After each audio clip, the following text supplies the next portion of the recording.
That day, Lauren's son came home. But something was wrong. He didn't say a word.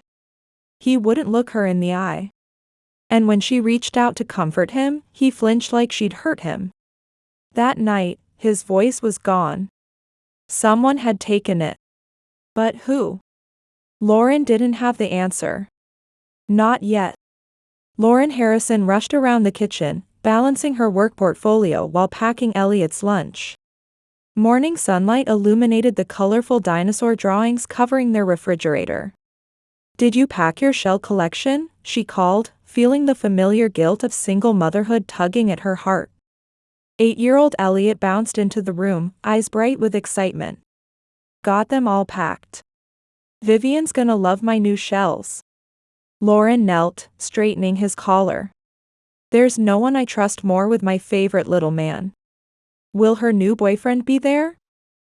Elliot asked between bites of toast. Lauren hesitated. "I'm not sure. She hasn't introduced him yet." She checked her watch. "We better get going." At Vivian's pristine townhouse, Lauren noticed her friend's tense posture despite her perfect appearance and warm smile. "There's my favorite little man." Vivian hugged Elliot. "We're going to have so much fun. I brought my shell collection," Elliot announced proudly. As Lauren prepared to leave, she paused. "That guy you mentioned, will he be around?" Vivian's smile faltered momentarily. "Oh, Nathan? Maybe briefly. We're not at the meeting friends stage yet. Love you, Mom," Elliot called cheerfully, disappearing into the house. "Love you more," Lauren replied, unable to explain the sudden heaviness in her chest. With rain beating against the windshield, Lauren pulled up to Vivian's townhouse to pick up Elliot. The pristine neighborhood felt cold under the gray sky. When Vivian opened the door, an overwhelming scent of air freshener hit Lauren immediately. The house looked too perfect, as if frantically cleaned. "Hey. Elliot's just getting his things," Vivian said, her voice unnaturally high. Lauren frowned. "Where's his shell collection?" A flash of something, guilt, crossed Vivian's face. "He packed it already." When Elliot finally appeared, Lauren's heart sank. Her normally vibrant son stood before her like a hollow shell. His eyes downcast, shoulders hunched, and most alarmingly, completely silent. "Elliot?" Lauren reached for him, but he flinched away. "What's wrong, sweetie?" "He's just tired," Vivian insisted, hurrying them toward the door. "Probably coming down with something." "Did something happen this weekend?" Lauren pressed. "Nothing happened," Vivian answered too quickly. "Everything was fine." As they stepped outside, Lauren noticed Elliot glance up at a second-floor window, his small body trembling visibly. The drive home suffocated with silence. Was someone else at Vivian's house? Lauren finally asked. Elliot's only response was a small nod, gaze fixed on the rain-streaked window. At home, Elliot went straight to his room. When Lauren brought his favorite dinosaur-shaped macaroni and cheese, he remained curled toward the wall, food untouched. "Please talk to me," Lauren pleaded, gently touching his shoulder. Elliot's violent flinch sent ice through her veins. "Did someone hurt you?" He only shook his head, refusing to speak or make eye contact.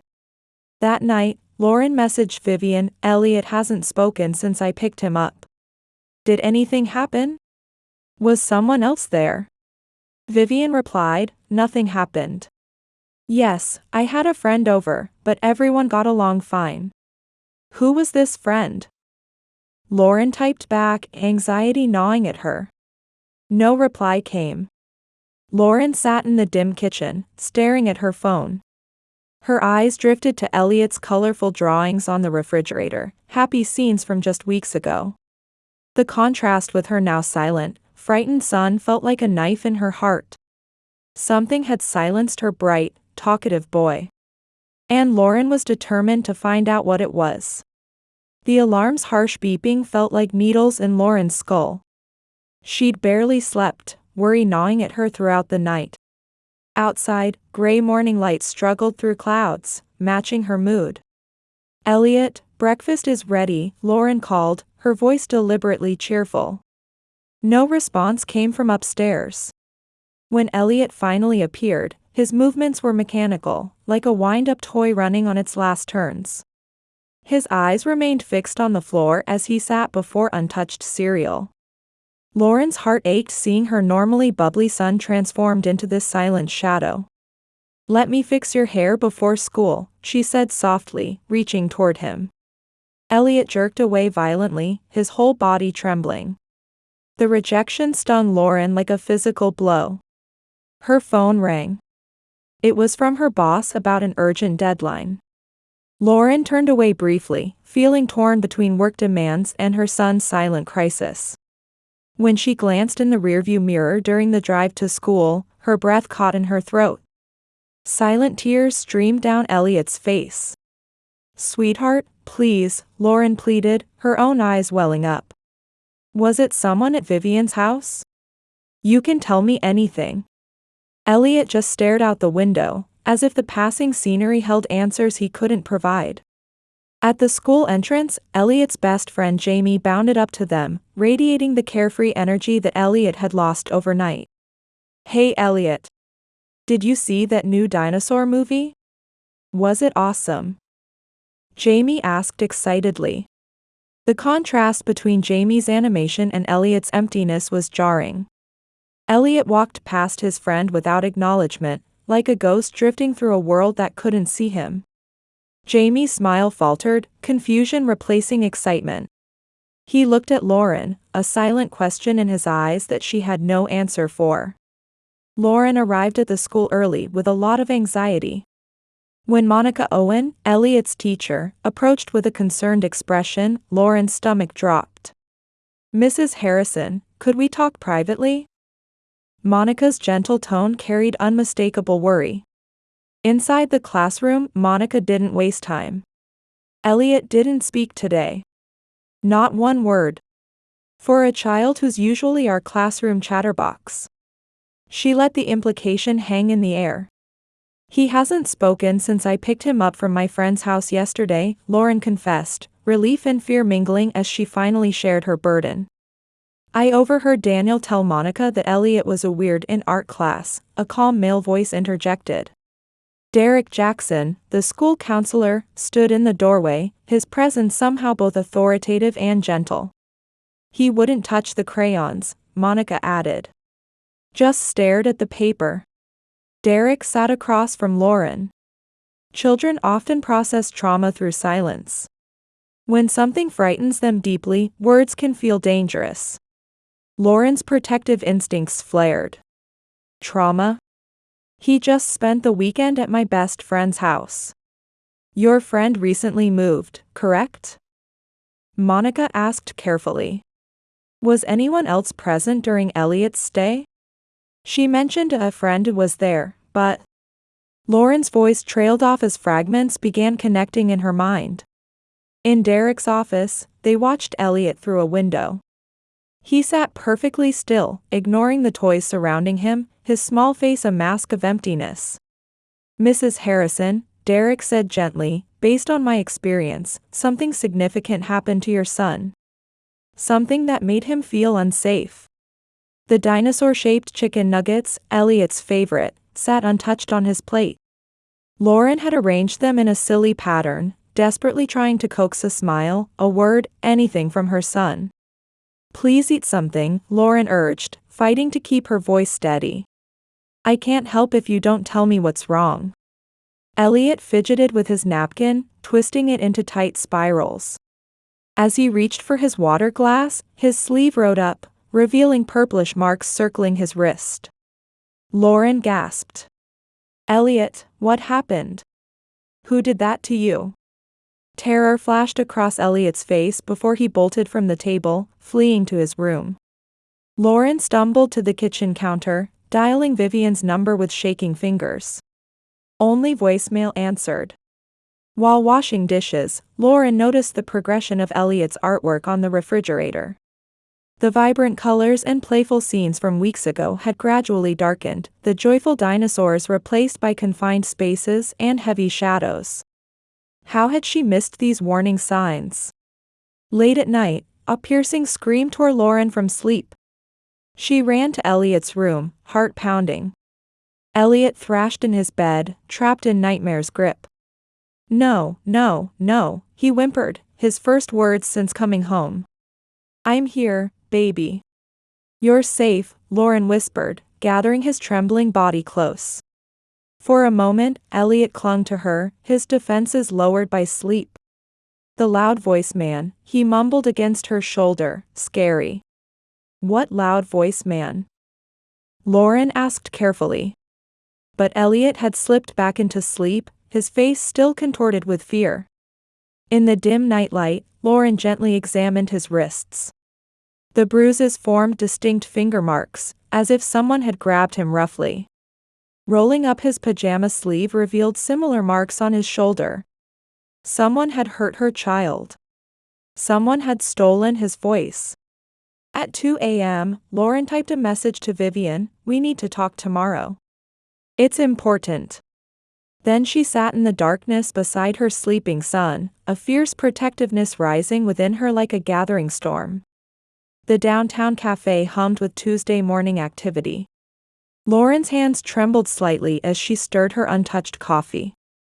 Across from her, Vivian sat perfectly composed in designer clothes, her makeup flawless despite the early hour, a stark contrast to Lauren's disheveled appearance after another sleepless night. "Thanks for meeting me," Lauren said, her voice steadier than she felt. Vivian smiled tightly. "Of course. What's this urgent matter?" Lauren took a deep breath. "Elliot hasn't spoken a word since Sunday." "Not one word, Vivian. And he has bruises on his wrists and shoulders." The smile vanished from Vivian's face. "What exactly are you implying?" "I'm not implying anything," Lauren said, fighting to keep her voice level. "I'm asking what happened in your house. You were the only person I trusted with my son." Vivian's perfectly manicured fingers tapped nervously on the table. "Fine. The house got a little messy and I got annoyed. Kids are resilient, Lauren. You've always been overprotective." "Who else was there, Vivian?" Lauren pressed. "Elliot nodded when I asked if someone else was in your house." Vivian shifted uncomfortably. "Just a friend. Nathan. He came over briefly. And..." Elliot dropped his shell collection all over the living room.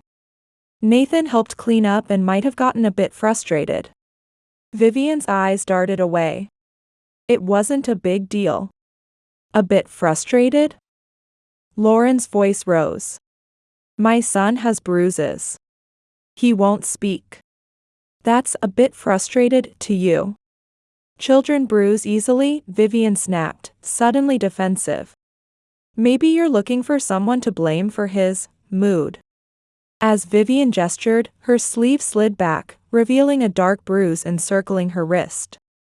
She quickly pulled it down, but not before Lauren saw. Lauren stood up, trembling with rage and betrayal. "My son isn't having a mood, Vivian. Something happened in your house, and you're protecting whoever did it instead of an innocent child." Then Lauren grabbed her purse. 15 years of friendship, and you couldn't even tell me the truth." "Lauren, wait," Vivian called, but Lauren was already pushing through the cafe door. The pediatric clinic's bright murals and toy-filled waiting room felt mockingly cheerful compared to the heaviness in Lauren's heart. Dr. Naomi Parker, a woman in her 50s with kind eyes and no-nonsense demeanor, carefully examined Elliot while he stared at the floor. "You're being very brave, Elliot," Dr. Parker said gently. When the examination finished, Dr. Parker led Lauren to her office while a nurse stayed with Elliot. "There are additional bruises on his back and shoulders," Dr. Parker said, her voice professional but tinged with concern. "The pattern suggests someone grabbed him forcefully. These aren't accidental injuries, Mrs. Harrison." Lauren's knees weakened. She gripped the edge of the desk. But why won't he talk? Will he ever? Children who experience trauma often retreat into silence as a coping mechanism, Dr. Parker explained. As a mandatory reporter, I'm required to notify Child Protective Services. This doesn't mean you've done anything wrong. It's to ensure Elliot gets appropriate help. How do I help him when he won't tell me what happened? Lauren whispered, feeling utterly lost. Be patient. Create safety. Professional help will be crucial. Dr. Parker leaned forward. Children are remarkably resilient when given proper support. His voice will return when he feels safe enough to use it. Lauren nodded, tears spilling down her cheeks. If I could just hear his voice again, even just once. That night, Lauren sorted through Elliot's laundry, her mind replaying the doctor's words. As she emptied his jeans pockets, her fingers found a crumpled paper ball. She smoothed it out, revealing childish handwriting that made her heart stop. If I talk, the man will hurt my mom. Lauren stared at the note, a high-pitched ringing filling her ears.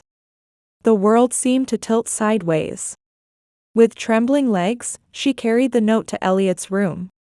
He sat on his bed, clutching his only remaining shell, the one he'd apparently hidden from Nathan. Elliot, she said softly, kneeling before him. Did you write this? The slightest nod, barely perceptible. Was it the loud-voiced man at Vivian's house? Another tiny nod. A tear slipped down his cheek. Lauren fought back her own tears. Sweetheart, you're safe now. No one is going to hurt you or me. I promise. She held her arms open, and after a moment's hesitation, Elliot leaned into her embrace, his small body shaking with silent sobs. You were so brave, Lauren whispered, stroking his hair. So brave to protect me. But now I need to protect you. And then, so faint she almost missed it, Elliot whispered, he made me promise not to tell. The sound of his voice, even this broken whisper, sent a wave of relief through Lauren. You can tell me anything, she encouraged gently. I won't let anyone hurt us. Slowly, haltingly, the story emerged in frightened whispers. How Nathan had yelled at him for being too loud. How he'd taken Elliot's shell collection as a punishment and smashed several pieces. How he'd grabbed Elliot's arms when he tried to collect the broken shells. How he'd locked Elliot in a closet when Vivian went shopping. How he'd threatened to find Mommy if Elliot told anyone. What was his name? Lauren asked, though she already knew. Nathan, Elliot whispered, the name itself seeming to frighten him. And Vivian? Was she there when this happened? Elliot shook his head. She came back and was mad at him. But she was scared too. They kissed later, but she was still scared. Each revelation felt like a physical blow. Anger burned inside Lauren, alongside a terrible guilt for not protecting her son. After Elliot finally fell asleep, Lauren stood in his doorway, watching his small chest rise and fall. Will he ever laugh again? She wondered, the thought nearly breaking her. If he does, that would be enough. Downstairs, she stared at the phone for a long moment before picking it up with shaking fingers. I need to report a case of child abuse, she said, her voice surprisingly steady. As Lauren explained the situation to the dispatcher, strength grew within her, not the frantic energy of fear, but the quiet, immovable resolve of a mother protecting her child. Officers will be there shortly, the dispatcher assured her. Lauren hung up and returned to the hallway outside Elliot's room. The following day would bring police, questions, and confrontations. But for the night, she stood guard, a fierceness in her heart replacing the helplessness she'd felt for days. The truth was out. Her son had broken his silence to protect her. Now it was her turn to protect him, no matter what it cost. The doorbell rang at 11:30 p.m.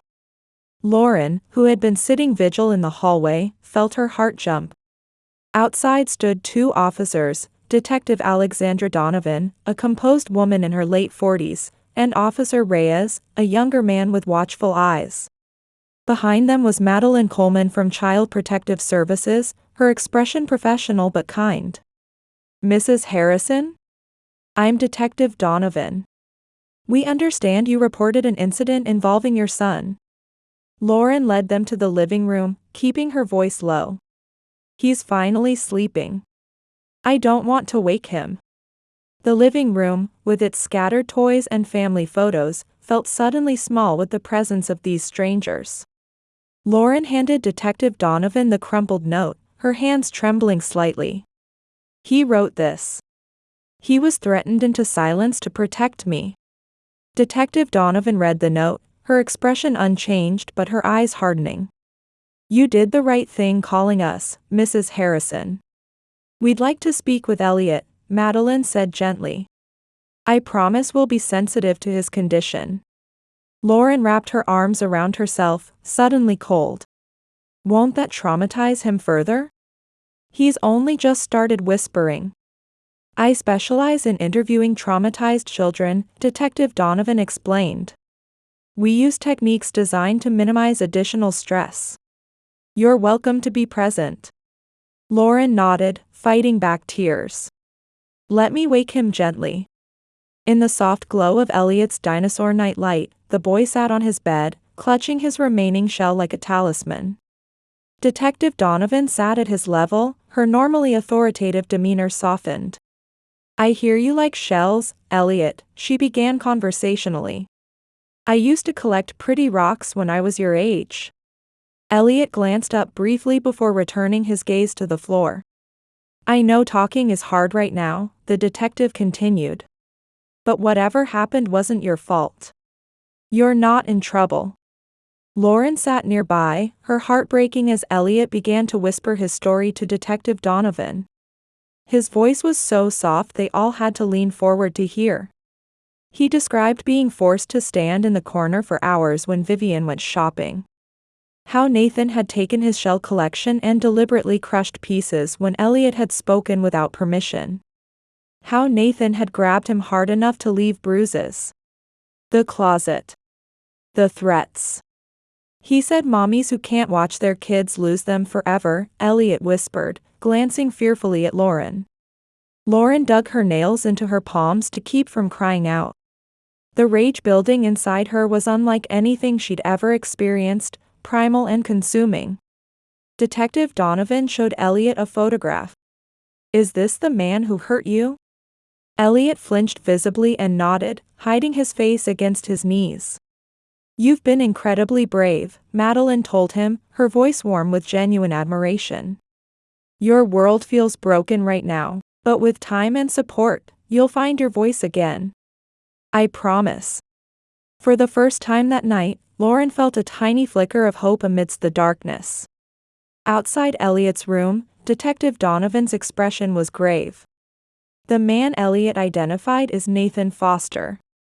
He has a prior domestic violence record and is currently on probation." "Probation?" Lauren's voice rose sharply before she caught herself. "And Vivian allowed him near my son?" "We're investigating whether she knew about his background," Detective Donovan said carefully.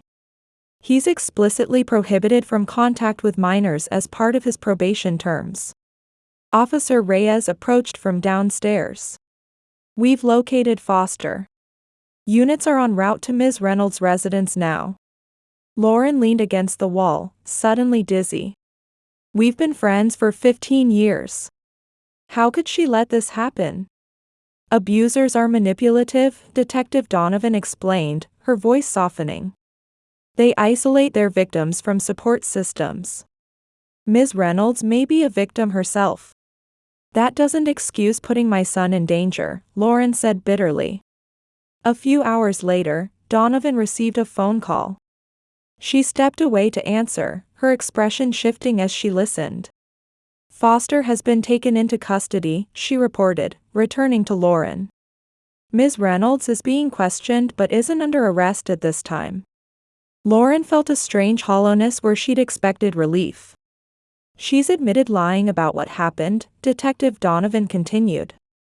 She claims she was afraid of what would happen if Foster and Elliot told the truth.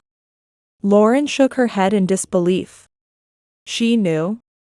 All this time, she knew what he did to Elliot. She says she suspected something happened but was too afraid to ask. She's cooperating now, which suggests she may not have been fully complicit.